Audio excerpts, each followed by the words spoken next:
It's really important to know when you're talking about a white fabric, it can be either with optic or non-optic. What non-optic is more of a off-white or a dingier type of a shade. So if you're garment dyeing or you don't want a metamerism problem, you would use a non-optic fabric for the ground shade, because then it's not going to change depending on the light source. One of the things that people should know, the optical brighteners are not all the same. They can have different casts and hues, and it's really important to, once you have a fabric, is to make sure that that maintains that color, because these hues can actually be the kiss of death when you're talking about shades.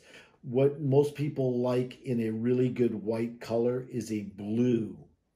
You'll hear sometimes in the ads when they're talking about detergents, they'll say with bluing, and that actually is blue dye or a blue cast that they add to it. The bluer the white is, actually makes it look perceivably be cleaner and a whiter white.